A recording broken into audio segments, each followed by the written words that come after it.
السلام عليكم ورحمة الله وبركاته. بسم الله الرحمن الرحيم. رب ارحمهما كما ربياني صغيرة. ان شاء الله النهاردة هنتعلم ازاي مع بعض نشف ونقص الفستان البيزك السك. قبل كده خدنا وشرحنا مع بعض ازاي ان احنا هنرسم الفستان البيزك السك. النهارده انا عامله لكم نموذج مصغر من مقاسي او مقاسك او اي مقاس عندك. انا عملنا منه نموذج مصغر اللي هو سكيل، بحيث ان احنا ما نهدرش في القماش ولا في الورق. طيب هعمل ايه علشان اشف؟ بجيب ورقه الزبده، النموذج الاول اهو معايا زي هو واضح قدامكم كده اهو. هنا ادي الكتف، خط الصدر، خط الوسط، خط الهانش، وهنا اخر البيزك او ديل بتاع العباية او البيزك اللي معانا. تمام. ايه اللي انا هبدأ اعمله؟ هجيب ورقة الزبدة وهنا هشف طبعا الامام لوحده، الخلف لوحده والامام لوحده. وفي حاجة عشان الناس اللي بتتلخبط واللي لسه مبتدئة، حضرتك لما بتيجي تشفي واتفقنا مع بعض ان هنا عندي عند خط الهانش اللي هو اعلى ارتفاع في منطقة الهانش، هنا عندي في تداخل. يعني ايه في تداخل؟ يعني عندي هنا لما ببدأ ادي خط الكتف، دي الرقبة بتاعة الخلف، وده خط الكتف، وادي الجيرو هنا اهو.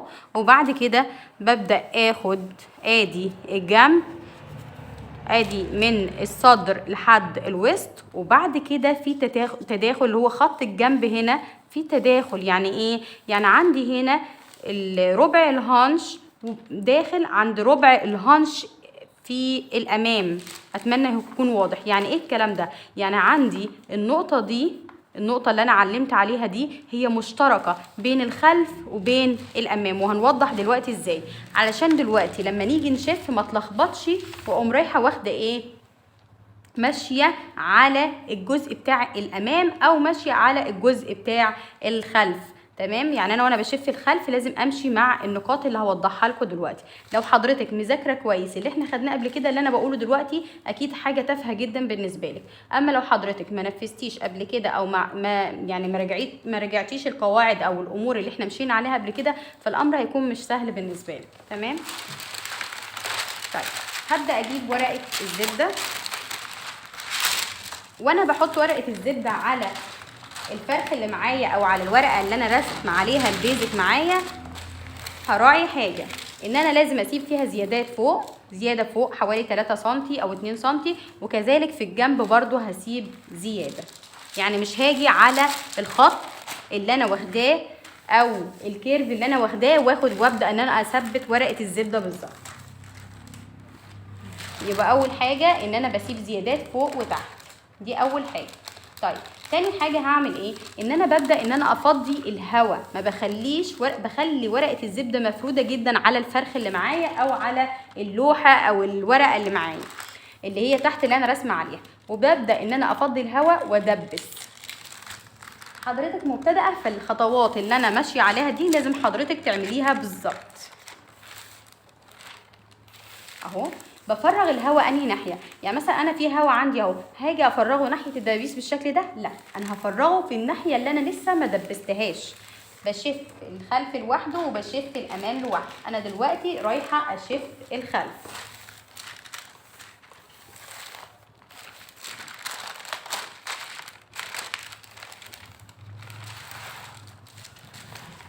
طيب وانا برسم طبعا استخدمت المسطره والكيرفات. تمام. زي ما انا كنت بعمل بالظبط وانا بشفهم هعمل نفس الخطوات. يعني الكلام ده، يعني عندي هنا الكيرف بتاع، مثلا عندي الكيرف بتاع الجيرو بتاع الحرده دي، هاجي ان انا اشفه بايدي، همشي بايدي؟ لا، حضرتك لسه مبتدئه، فحضرتك هتستعملي نفس الكيرف اللي احنا استعملناه قبل كده في حرده الجيرو. طيب هعمل ايه بعد ما حطيت الورقه وثبتها بالدبابيس وكل حاجه تمام؟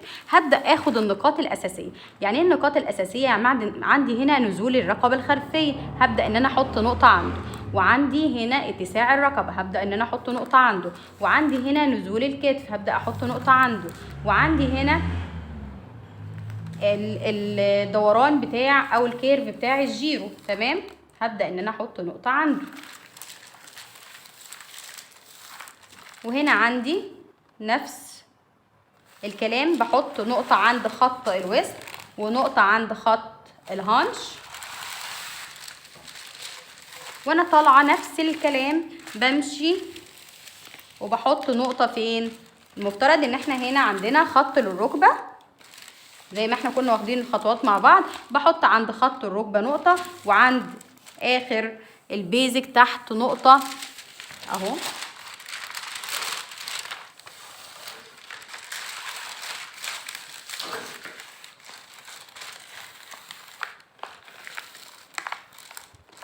بحط نقطة هنا عند الخلف، وببدأ اعمل ايه بقى؟ اوصل النقاط دي ببعضها. هبدأ ان انا اوصل النقاط دي كلها ببعضها. انا استخدمت الكيرف في الرقبة، ببدأ برضو ان انا استخدمه وانا بعمل اتساع الرقبة زي ما انتوا شايفين كده. تمام. طيب استخدمت المسطرة وانا بعمل الكتف، خلاص هستخدم برضو المسطرة. طيب استخدمت الكيرف برضو هستخدم الكيرف. طب انا هحط الكيرف ازاي؟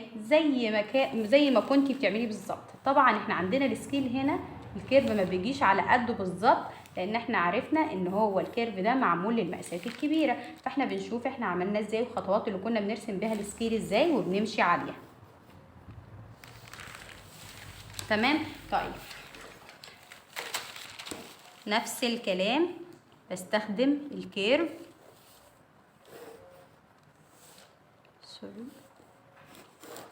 اهو. تمام. ودي النقطة اللي بقول عليها بلاش نتلخبط فيها، ان احنا ناخد من عند خط الهانش، ناخد الخط بتاع الامام واحنا بنرسم الخلف. لا، زي ما انا قلت ان عندي النقطة دي متداخلة او مشتركة بين الامام وبين الخلف، خدي بالك من النقطة دي كويس. طيب النقطة اللي تحت دي معايا معمولة بالمسطرة، خلاص هاخدها بالمسطرة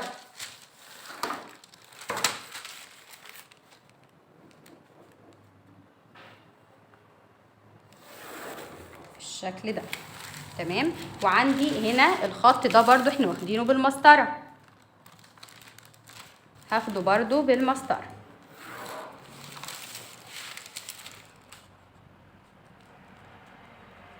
كل خطوة عملناها قبل كده هبدأ ان انا امشي عليها زي ما انا عملت بالظبط.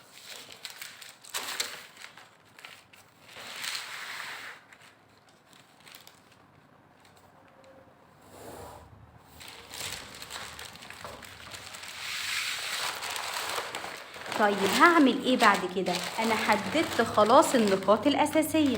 طب انا ليه سبت زياده؟ انا ليه سبت زياده فوق في ورقه الزبده؟ ليه سبت زياده فوق وفي الجنب؟ علشان البراحات اللي انا هعوزها. يعني ايه البراحات؟ انا عندي براح للجسم وعندي براح للخياطه. يعني مسافه بسيبها براح عشان الجسم ينفع، يعني الحاجه ما تكونش ماسكه على الجسم قوي واعرف اتحرك. وفي حاجه كمان معايا السنتي بتاع الخياطه، في سنتي بخيط عليه عشان الخياطه والسنجر وعلشان الاوفر، الحته اللي الاوفر بتاكلها. طب هعمل ايه؟ هبدا اعمل ايه دلوقتي؟ بسيب زيادات. يعني مثلا عندي الظهر عندي بحدد هل هو مقفول ولا مفتوح. طيب الظهر عندي مفتوح، طب هفتحه قد ايه؟ الظهر عندي هركب فيه سوسته مثلا، خلاص بسيب السنتي بتاع السوسته. السنتي بتاع السوسته ببدأ ان انا اخد 1 سنتي علشان السوسته، يعني باجي على الخط ده وبزود 1 سنتي. انا عندي على المسطره اهو، عندي على المثلث بتاع ارسطو الواحد مظبوط، ببدأ ان انا اخد 1 وانزل بيه لحد الاخر. تمام، اظبط المثلث وانزل زي ما انا ماشيه. طيب اجي عند الكيرف بتاع الايه، الرقبه، بتاع اتساع الرقبه، اتمنى كده يكون واضح. باخد سنتي. طب وانا بلف، يعني مثلا هنا انا ماشيه على الخط بتاع الرقبه اهو، طب جيت لحد هنا وبدات ان هي ايه السنتي اللي معايا ينزل تحت او يطلع فوق، انا بقى اللي بلف المسطره. بلف المثلث بتاع ارسطو بالشكل ده. تمام. طب جيت عند الكتف برضو باخد 1 سنتي. تمام. طيب جيت بقى عند الدوران بتاع الجيرو برضو باخد 1 سنتي. تمام. وانا بلف نفس الكلام 1 سنتي لحد ما اخد الدوران كله.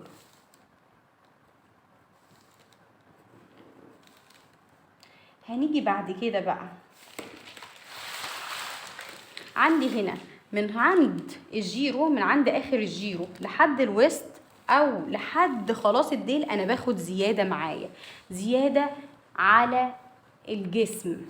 يعني انا طبعا انا واخده براح وانا برسم، انا واخده البراح بتاعه في زياده كمان، بحيث ان هي مثلا فستان طلع ضيق عليها اكون انا ضامنه، بحيث هي حبت توسعه بعد كده برضو يكون في ضمان. بسيب قد ايه على الربع؟ بتسيبي 3 سم، بتسيبي 3 سم زائد السنتي بتاع الخياطه. حابه تسيبي 2 سم ماشي، حابه تسيبي 3، بس 3 سم اضمن. لما يكون كل ربع فيه 3 سم يعني عندك 12 سم اكيد، يعني هي مش هتحتاج ده كله. ولو تخنت بعد كده وعايزه توسع تمام. يبقى انا عندي هنا هسيب 3 سم زائد سنتي للخياطه، يبقى كام؟ يبقى 4 سم. يبقى انا هنا باخد بسيب 4 سم. طيب دول 4 سم دول وانا نازله بقى مع كل البيزك وانا نازله لحد الاخر.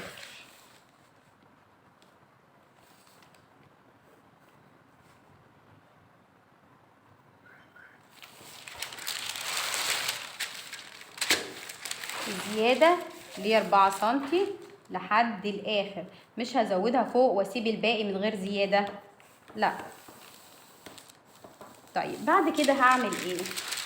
طبعا انا عندي الديل برضو تحت بيكون فيه زياده، الزياده اللي هي قد ايه؟ التانية في تانية دي بيكون مقدارها حوالي 3 سم. طيب انا مش عايزه ال 3 سم كاملين، مثلا هعمل اوفر واتني تانية صغيره، خلاص بصغر الايه الزياده اللي معايا، مثلا ما بخليهاش مثلا 3، بخليها 1.5. طب انا مبتدئه، هل هاخد بس زياده 3 سم او 2 سم او ايا كان 1.5 سم؟ لا، في الديل تحت طولي على قد ما تقدر، يعني سيبي حوالي 7 سم 10 سم في الديل تحت، بحيث ان الامور تكون معاكي مظبوطه. ولما تيجي مادام القماش عندك فيه براح وعارفه تتحركي فيه، سيبي زياده. تمام. وهي لما تيجي تقيس لو في زياده او حاجه هتشيلها. طيب لسه ايه كده؟ خلاص احنا انتهينا من الخلف، هنبدا ان احنا نقصه مع بعض. بشيل الدبابيس بتاعتي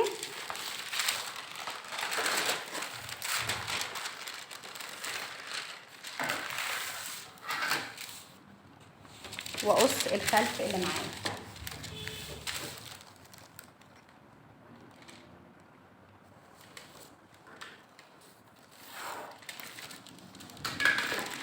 مش هنستخدم المقص بتاع القماش في قص الورق علشان ما نبوظهوش، يبقى هو خاص بس القماش بحيث ما يتلمش بسهوله، يقعد معاكي فتره اطول.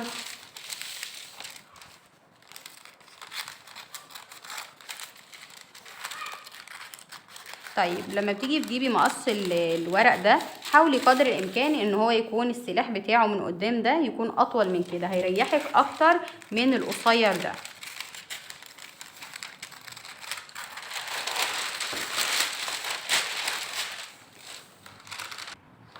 هنا اهو بعد ما قصيته بقى بالشكل ده.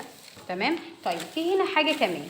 طيب انا عايزه اخد السنتي اللي انا هخيط عليه كله، هنا بقى السنتي متحدد الا في الجنب ده، الا الناحيه اللي في الجنب. انا مبتدئه مش هعرف احدد السنتي، هبدا ان انا احدد السنتي من 4 سنتي اللي انا واخداهم. مش انا خدت 4 سنتي مع بعض، لا خلاص انا مبتدئه، هبدا احدد سنتي واحد عشان ابدا اشف من عليه وامشي عليه. يبقى انا معايا هنا السنتي بتاع الخياطه ومعايا 3 سنتي وسع في البيزك اللي معايا، سواء بعمل بلوزه، سواء بعمل بيزك، سواء بعمل دريس، خلي الوسع ده موجود معاكي دايما. ده طبعا غير البراحات اللي احنا حاطينها جوه. هيبقى معايا بالشكل ده الظهر اهو بالشكل ده. وعندنا قلنا عندنا الظهر مفتوح، زودنا 1 سنتي علشان السوسته. نفس الخطوات ببدا ان انا اعملها في الامام. نفس الخطوات انا هعملها في الامام زي ما انتوا هتشوفوني دلوقتي. هجيب ورقه الزبده برضو وابدا ان انا ادبسها، وهسيب براح في كل ناحيه، براح فوق وتحت وفي كل اتجاه اهو بالشكل ده.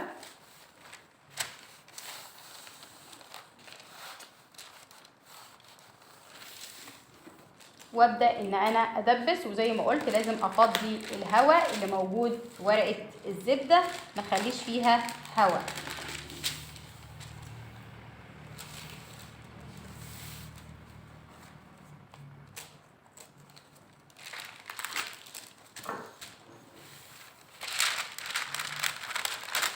حضرتك مبتدئه زودي دبيس على قد ما تقدري، بحيث ان انت تعرفي يعني مثلا هنا وهنا وهنا، امشي بالدبيس بتاعتك بحيث ان انت تثبتيها كلها. زي برضو نفس الخطوات اللي تبعناها هناك، هناخد نفس الحاجات النقاط الاساسيه. ادي اتساع الرقبه، ادي الكتف، ادي الجيرو، بناخد النقاط الاساسيه اهو تمام. ادي خط الوسط، وادي خط الصدر اهو اهو، وادي طول الركبه، وادي الديل معانا من تحت او اخر البيزك. نفس الخطوات اللي عملناها هناك في الخلف هنعملها هنا، ونفس الجراحات اللي احنا اخدناها هناك هناخدها هنا. طيب انا واخده دوران الرقبه بكيرف، هبدا ان انا اشوف نفس افضل اظبط الكيرف لحد ما اجيب الدوران اللي معايا. يعني ايه؟ يعني انا مش هروح انا عامله كيرف بقى بمزاجي، لا انا همشي على نفس النقاط اللي انا ماشيه عليها قبل كده. وزي ما وضحت وقلت انا عندي الكيرف ده مخصص للمقاسات الكبيره. السكيل ده عاملينه ليه؟ ده نموذج علشان نعرف نعمل الموديلات اللي احنا عايزينها، وفي نفس الوقت ما نهدرش في القماش ولا في الورق.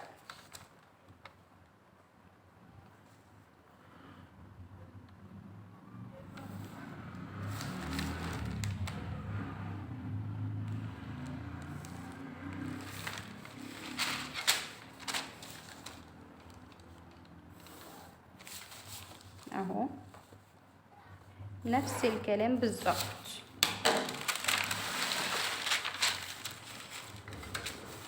طيب عندي بقى الامام، احنا طبعا خلينا الظهر مفتوح تمام. طيب يبقى الامام اكيد هيكون مقفول، يعني انا مش هفتح الظهر والامام، اذا فانا همشي على نفس الخط. طيب لو انا خليت الظهر معايا مقفول، مثلا هعمل مرد او الامام هيبقى مفتوح، مثلا هعمل زراير او سوسته من الامام، خلاص الظهر هيبقى مقفول تمام. يبقى انا وانا برسم بحدد، طبعا انا عارفه الموديل اللي معايا، فوانا بحدد وانا برسمه بحدد هل الامام مفتوح او الخلف مفتوح.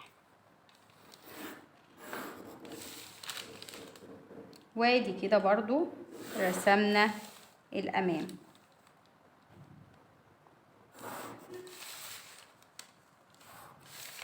لسه بقى هناخد البراحات او الوسع بتاعه اللي احنا هنضيفه.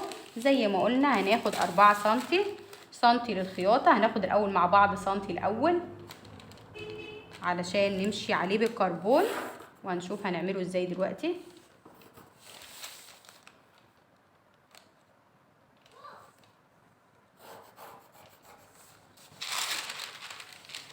وزي ما خدنا هناك سنتي في الديل من تحت، هناخد هنا، انا قلت انا اللي بحدد انا عايزه اسيب قد ايه في الديل من تحت. وزي ما قلت برضو حضرتك مبتدئه ما تسيبيش الزياده بالظبط في الديل، لا هتسيبي اكتر مما انت عايزه، علشان لما العميله بتاعتك او الزبونه هتيجي علشان تقيس او تعمل بروفا للموديل اللي هي عايزاه، حضرتك ساعتها هتشوفي الطول المناسب بعد ما خلصتي الموديل وتبدأي تظبطي عليها.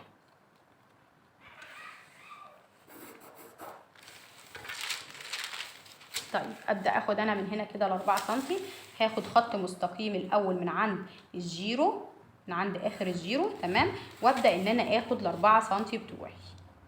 احنا اتفقنا ان احنا هما 1 سنتي للخياطة و3 سنتي زيادة ووسع برضو للأمان معايا.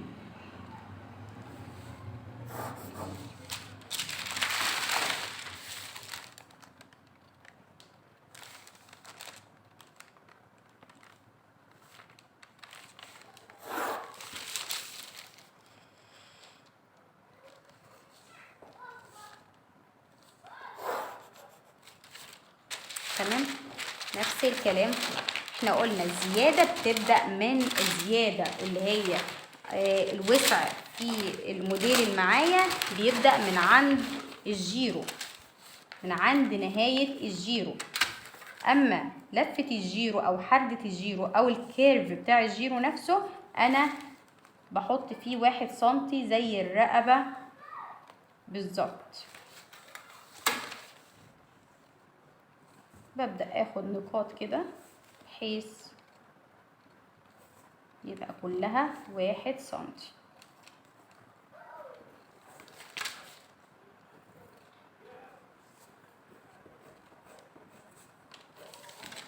واحد سنتي.